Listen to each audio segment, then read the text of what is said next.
close till I get up. Time is barely on our side. I don't wanna waste what's left. The storms we chase are leading us, and love is all we'll ever trust. Yeah, no, I don't wanna waste what's left. And on we'll go, through the wastelands, through the highways, till my shadow turns to sun rays. And on we'll go, through the wastelands, through the highways, and on we'll go.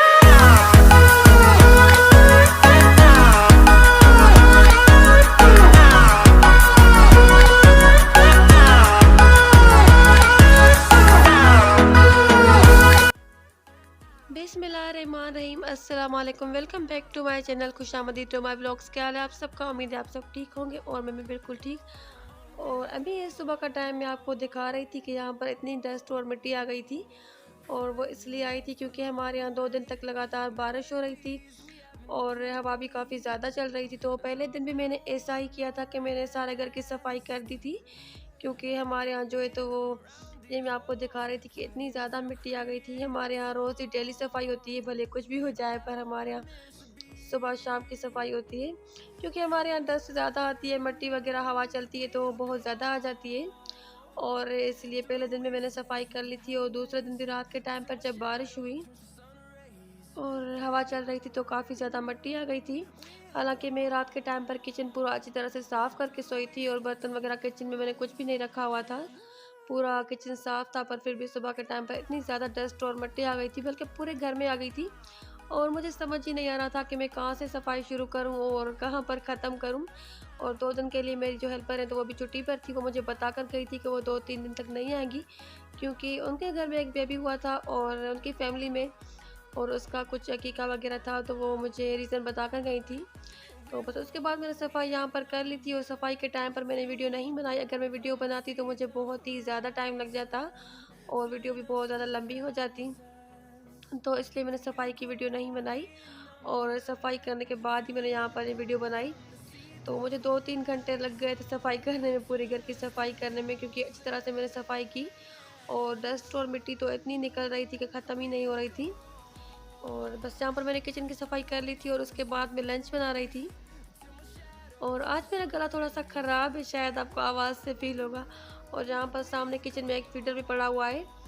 ये बच्चों वाले घरों की निशानी है, दूर से आपको फीडर और पैम्पर वगैरह इस तरह की चीज़ें नज़र आ जाती हैं, तो इसलिए यहाँ पर दूर से ही फीडर नज़र आ रहा है। और यहाँ पर मैंने चिकन रख दिया था वॉश करने के लिए, और यहाँ पर मैं कर रही थी चिकन को अच्छी तरह से वॉश। और हम जो देसी लोग हैं तो हमारे यहाँ तो ऐसा होता है कि चिकन हो या मटन हो या बीफ हो, जो भी चीज़ हो, तो हम उसको अच्छी तरह से वॉश कर करके उसका बिल्कुल ही जो खून पसीना होता है तो वो निकाल देते हैं, और उसके बाद ही उसको पकाते हैं। पर मुझे याद आ गई थी एक बात कि जब हम उम्रा करने के लिए सऊदी अरब गए थे, तो वहाँ पर तो क्या होता था कि वहाँ पर जो होटल्स में खाना मिलता था, तो वहाँ पर हम जब चिकन ऑर्डर करते थे या कुछ भी ऐसी चीज़, तो चिकन के ऊपर वाली जो स्किन होती है तो वो नहीं निकाली होती थी। काफ़ी सारे लोग नहीं निकलवाते, चिकन की जो ऊपर वाली स्किन होती है तो वो उसके साथ ही पकाते हैं, पर हमारे यहाँ इस तरह से नहीं खाई जाती। तो हम क्या कर रहे थे कि मेरे हस्बैंड और मैं एक दूसरे को देख रहे थे, वो कह रहे थे कि पहले आप खाएं, मैंने कहा नहीं पहले आप खाएं। वैसे तो वहाँ की माशाल्लाह से हर चीज़ बहुत ज़्यादा अच्छी होती है, पर फिर वो हमें वहाँ पर वो चिकन समझ में नहीं आ रही थी, तो हमने खा ली। पर हमें फिर दूसरे दिन जब हम गए गए खाना खाने के लिए, तो हमने देखा कि वहाँ पर कुछ पाकिस्तानी होटल्स भी थे, तो उसके बाद हम क्या करते थे कि हम पाकिस्तानी होटल्स पर खाना खाते थे। और बस वहाँ की तो माशाल्लाह से सऊदी अरब की, मक्के मदीना की हर चीज़ ही अच्छी होती है, बहुत ज़्यादा प्यारी होती है। तो मैंने कुछ दिन पहले अपना एक बैग निकाला था, उसमें मेरा एहराम था, और मेरी जो बड़ी बेटी है तो वो मेरा एहराम पहन के देख रही थी, और वो मुझे कह रही थी कि इस बार जब उम्रा करने के लिए जाएंगे तो हम सभी जाएंगे। तो मैंने कहा इंशाल्लाह अभी जब हम उम्रा करने के लिए जाएंगे तो पूरी फैमिली ही जाएंगे। और जब मैं पहली बार उम्रा करने के लिए गई थी, मैं और मेरे हस्बैंड, तो उस टाइम मेरे बच्चे बहुत ही ज़्यादा छोटे थे। मेरी जो बेटी है तो वो शायद 1.5 साल की थी, और जो मेरा बेटा है तो वो शायद 5 मंथ का था, क्योंकि उन दोनों में एज का इतना डिस्टेंस नहीं है, सिर्फ 1 साल का ही है। तो बस वो बात याद आ गई थी मुझे। और जहाँ पर मैंने चिकन को अच्छी तरह से वॉश कर लिया था, और उसके बाद मैंने बिरयानी बनाई थी। अब आप सोच रहे होंगे कि मेरे हर व्लॉग में बिरयानी क्यों आ जाती है। मुझे खुद भी नहीं पता कि क्यों आ जाती है, पता नहीं क्यों मेरे घर में 2-3 दिन के बाद बिरयानी बनती रहती है। तो इसीलिए मेरे जो व्लॉग में होता है तो हर व्लॉग में दूसरे व्लॉग में बिरयानी आ जाती है। और जहाँ पर मैं अपनी जो कढ़ाई है तो उसको वॉश कर रही थी। और मैं आपको एक टिप दे दूँ, जो नॉन स्टिक बर्तन होते हैं उनके लिए, वैसे तो नॉन स्टिक बर्तन की जितनी भी केयर की जाए पर वो जल्दी ख़राब हो जाते हैं। पर मैंने इस तरह से कुछ किया है कि पहले मैं ऐसा करती थी कि जो भी मेरे बर्तन होते हैं तो वो मेरी हेल्पर भी वॉश करती है, मेरी बेटी भी कभी-कभी थोड़े बहुत वॉश कर लेती है। तो उससे मेरे नॉन स्टिक बर्तन जो है तो बहुत ज़्यादा ख़राब हो जाते थे। तो अब मैं क्या करती हूँ कि सिर्फ़ मैं ही नॉन स्टिक को वॉश करती हूँ। मैंने अपनी बेटी को और अपनी हेल्पर को मना किया हुआ है कि मेरे अलावा कोई भी नॉन स्टिक को हाथ नहीं लगाएगा। तो अगर घर में एक ही बंदा नॉन स्टिक बर्तन को वॉश करे अच्छी तरह से, तो वो काफ़ी टाइम तक चल जाते हैं। और अगर 2-3 लोग अलग-अलग तरीके से अपनी तरह से वॉश करते हैं, क्योंकि कुछ लोग थोड़ा-सा ज़्यादा ही ज़ोर और ताकत लगाकर उनको रगड़-रगड़ के वॉश करते हैं, तो उनके ऊपर की जो लेयर होती है, उनका जो कलर वगैरह होता है, जो उनके ऊपर मसाला लगा हुआ होता है, तो वो उतर जाता है और नॉन स्टिक खराब हो जाते हैं। तो जब से मैं खुद ही नॉन स्टिक को वॉश कर रही हूँ, तो मेरे माशाल्लाह से काफ़ी बर्तन अच्छे चल रहे हैं। मेरी ये कढ़ाई भी काफ़ी टाइम इसको हो गया है। और उसके अलावा मेरे जो फ्राइंग पैन है, सॉस पैन वगैरह, तो वो भी अच्छे चल रहे हैं, उनको बिल्कुल भी कुछ भी नहीं हुआ है। तो जहाँ पर मेरी बिरयानी तैयार हो गई थी और इस बार मैंने थोड़ी-सी अलग तरह की बनाई थी। और ये जो आपको काली-काली जली हुई सी प्याज़ नज़र आ रही है, तो ये मैंने बिल्कुल भी नहीं जलाई है। ये असल में रेडीमेड वाली प्याज़ थी जो मैं फ्राई की हुई लेकर आई थी ग्रोसरी के साथ, तो उसमें ये वाली प्याज़ थी। तो शायद ये कुछ ज़्यादा ही कुछ फ्राई की हुई थी। तो मेरी बेटी भी कह रही थी कि मम्मा ये प्याज़ जो है तो इतनी ज़्यादा ही कुछ काली लग रही है। और ये कढ़ाई जो है तो बिरयानी खाने के बाद मैं शाम के टाइम पर वॉश कर रही थी। मैंने सोचा कि हेल्पर तो अब आ नहीं रही, 2-3 दिन से छुट्टी पर है। तो बर्तन क्योंकि मुझे खुद ही वॉश करने थे, तो मैं इसे क्या करती थी कि जो भी थोड़े बहुत बर्तन हो रहे थे तो मैं वॉश कर देती थी। तो यहाँ पर मैंने अपनी कढ़ाई को दोबारा से वॉश कर लिया और रख दिया था। तो उसके बाद आ जाते हैं वीडियो के टाइटल पर। तो मैं, मेरी मदर इन लॉ और जो मेरे हस्बैंड हैं, तो हम सक्खर गए हुए थे। जो लोग सिंध में रहते हैं तो उनको पता होगा कि सक्खर कहाँ पर है, वहाँ पर काफ़ी ज़्यादा फेमस जगहें भी हैं। तो हम सब लोग सक्खर गए हुए थे, हमें कुछ काम थे। और मेरी जो छोटी बेटी है तो उसकी तबीयत भी काफ़ी दिनों से ख़राब थी, तो उसको यहाँ पर तो हमने डॉक्टर को दिखाया था और उसकी तबीयत ठीक हो गई थी। पर हम खुद उसको, एक ही चाइल्ड स्पेशलिस्ट था तो उसको दिखाने के लिए भी गए थे। हमने उसके साथ भी मशवरा किया, क्योंकि उसकी बुखार और जो उल्टी थी तो वो ठीक तो हो जाती थी मेडिसिन खाने से, पर उसको दोबारा से बुखार हो जाता था और उसको उल्टियाँ भी हो जाती थी। तो फिर हमें कुछ टेंशन हो रही थी, तो इसलिए हमने सोचा कि उसको एक चाइल्ड स्पेशलिस्ट को भी दिखा लिया जाए। तो डॉक्टर को दिखाने के बाद हम लोग शहर चले गए थे, कुछ शॉपिंग भी की और कुछ और भी काम थे। और यहाँ पर मैं बना रही थी चाय। और ये चाय जो बच्चों के ट्यूशन टीचर आते हैं तो उनके लिए शाम के टाइम पर बनती है। वैसे मैंने चाय पी ली थी थोड़ी देर पहले अपने बच्चों के साथ, तो उस टाइम मैंने वीडियो नहीं बनाई। और आज मैंने चूल्हा जो जलाया था तो वो मैंने माचिस के साथ जलाया था। और आजकल तो हर घर में लाइटर आ गए हैं तो आसानी हो गई, तो हम लाइटर के साथ ही चूल्हा जला लेते हैं। पर माचिस के साथ चूल्हा जलाने का भी अपना ही मज़ा होता है। और जब मैं छोटी होती थी तो उस टाइम ये माचिस थोड़ी-सी छोटी होती थी और ₹1 की मिलती थी। और अब ये माचिस थोड़ी-सी बड़ी हो गई है और ये ₹5 की हो गई है। और आप भी मुझे कमेंट सेक्शन में ज़रूर बताइएगा कि आपके यहाँ माचिस कितने की मिलती है? क्योंकि जहाँ पर मेरी अम्मी वाले रहते हैं तो वहाँ पर ₹3 की मिलती है और जहाँ पर मैं रहती हूँ, यहाँ पर हमारे यहाँ ₹5 की मिलती है। पता नहीं, कुछ चीज़ें ऐसी होती हैं जो बचपन की याद दिला देती हैं। और जब हम छोटे होते थे तो इस तरह की जो माचिस वगैरह होती थी, तो किसी पर इस जैसे स्तंभ पर हॉकी बना हुआ है तो किसी पर कार बनी हुई होती थी और किसी पर कोई घोड़ा बना हुआ होता था, किसी पर कोई पांडा बना हुआ होता था। तो बस माचिस को देखकर बच्चे उसके साथ खेलते भी थे। तो बस मुझे माचिस देखकर वो बात याद आ गई। और जहाँ पर हम जा रहे थे रोहड़ी, और रोहड़ी में ये पुल है, सक्खर और रोहड़ी में, तो काफ़ी लोगों को पता होगा कि ये लैंसडाउन जो ब्रिज है तो काफ़ी ज़्यादा फेमस है। और जब मैं छोटी थी तो मैंने इसके बारे में एक स्टोरी भी सुनी थी, बहुत ही ज़्यादा इंटरेस्टिंग सी स्टोरी, जिसके बाद ये ब्रिज मुझे ऐसा याद हो गया कि मेरे दिमाग में जब भी ये ब्रिज मैं सुनती हूँ इसका नाम, तो वो स्टोरी मुझे याद आ जाती है।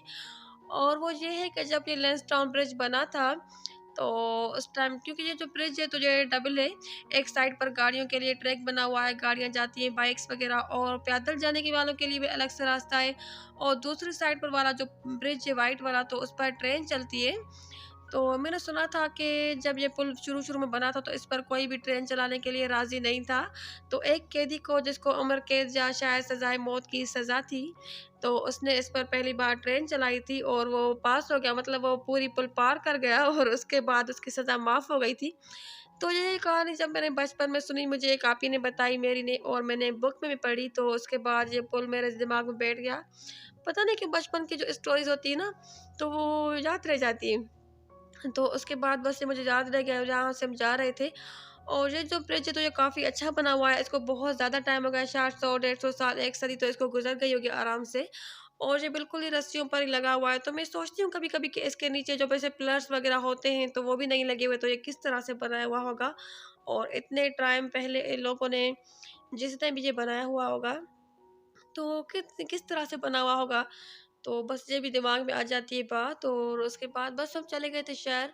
और यहाँ पर मेरी जो अम्मी, मतलब मेरी जो सास हैं, तो वो कपड़े देख रही थी। हम अपनी भाभी के लिए भी कपड़े ले रहे थे, जो मेरी जो बिल्कुल सबसे छोटा वाला देवर है, तो उनके लिए हमने जो भाभी लिए, मतलब उनकी जो होने वाली हैं, तो उसके लिए भी हम भाभी के लिए कपड़े ले रहे थे। और जो मेरी वैसे देवरानियाँ वगैरह है ना, तो हम एक दूसरे को भाभी कहते हैं, क्योंकि वो हम मेरे हस्बैंड, जो मेरे हस्बैंड उनकी भाभी हैं, तो मैं भी उनको भाभी कहती हूँ। और जो मेरे बड़े देवर हैं, तो उनकी जो वाइफ़ है, तो वो भी मुझे भाभी कहती हैं, तो हमें इस तरह से भाभी कहने की आदत है। तो यहाँ से हमने कुछ कपड़े लिए, यहाँ पर मिड समर के भी अच्छी-सी वैरायटी आई हुई थी और समर के भी ड्रेसेस थे। तो अम्मी ने भी कुछ लिए कपड़े और मैंने भी लिए अपनी बेटियों के लिए, और मैंने अपनी बड़ी बेटी के लिए स्पेशल एक सूट लिया। और उसके अलावा और भी कुछ गिफ्ट वगैरह लिए जो बच्चों के लिए होते हैं, क्योंकि लास्ट मंथ में उसका बर्थडे था और बर्थडे का गिफ्ट मैं उसको पहले ही दे चुकी हूँ। और मैंने पहले से ही प्लान किया हुआ था 1 साल पहले से, कि जब मेरी बेटी जो है तो वो 13 इयर्स की होगी तो मैं उसको कुछ स्पेशल गिफ्ट देने वाली थी। तो वो मैंने सोचा हुआ था और उसके लिए मैंने स्पेशल से पैसे भी जमा किए हुए थे। तो वो थोड़ा एक्सपेंसिव था, तो मैंने उसको दिया हुआ था। मैंने उसको उसकी बर्थडे से 1 मंथ पहले ही दे दिया था। और मैंने अपनी जो उसके बाद दूसरी वाली बेटी है, तो उसके लिए भी लेकर रखा हुआ है। तो वो गिफ्ट तो उसको दे दिया था। बाकी उसके अलावा जो उसका जो दूसरा गिफ्ट था, मतलब जो ड्रेसेस वगैरह यहाँ से मैंने लिए, और उसके लिए मैंने कुछ एक वॉच ली, एक ज्योमेट्री ली। और उसके साइड टेबल वाला जो अलार्म क्लॉक होता है, तो वो भी मैंने लिया, क्योंकि उसने मुझे कहा हुआ था कि वो मुझे चाहिए। तो इस तरह की बच्चों की जो कुछ चीज़ें होती हैं वो मैंने उसके लिए ले ली थी। एक लिप ग्लो लिया था और इस तरह की कुछ और चीज़। और उसके बाद जहाँ से हम गुज़र रहे थे रोड से, तो अम्मी दिखा रही थी, मतलब जो मेरी सास है, मेरी जो मदर इन लॉ है, तो वो दिखा रही थी कि उनका बचपन यहाँ पर गुज़रा रोड़ी में।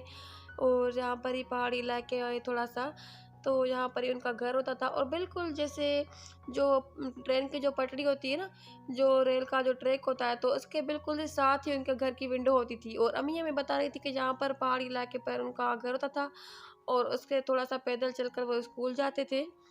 और अम्मी बता रही थी कि जब रात के टाइम पर ट्रेन आती थी तो इतनी आवाज़ ज़ोर से आती थी, ऐसा लगता था कि जैसे ट्रेन बिल्कुल घर से ही गुज़र रही हो। तो बस अम्मी हमें दिखा रही थी यहाँ पर चीज़ें उनका पड़ोस की। और अम्मी हमें बहुत ज़्यादा अच्छी-अच्छी बातें बता रही थी। जो मेरी मदर इन लॉ हैं, जो मेरी सास है, तो माशाल्लाह से उनके साथ मेरी काफ़ी अच्छी गपशप होती है। और जब भी हम शॉपिंग करने के लिए जाते हैं तो मुझे बहुत ज़्यादा अच्छा लगता है। और अम्मी को भी मेरी पसंद की चीज़ें हमेशा ही पसंद आती हैं। जब भी हम शॉपिंग करने के लिए जाती हैं तो अम्मी मुझे कहती हैं कि तुम कुछ पसंद करके बताओ। और वो मुझसे पूछती हैं कि तुम्हें कौन-सा अच्छा लग रहा है, तो इस तरह से हम एक-दूसरे की पसंद की चीज़ें लेते हैं। मैं भी अम्मी की पसंद की चीज़ें लेती हूँ तो मुझे बहुत ज़्यादा अच्छा लगता है। और अम्मी भी अक्सर मेरी पसंद की चीज़ें ले लेती हैं। जो चीज़ मुझे पसंद आती है, अच्छी लगती है, तो वो अम्मी को भी अच्छी लगती है।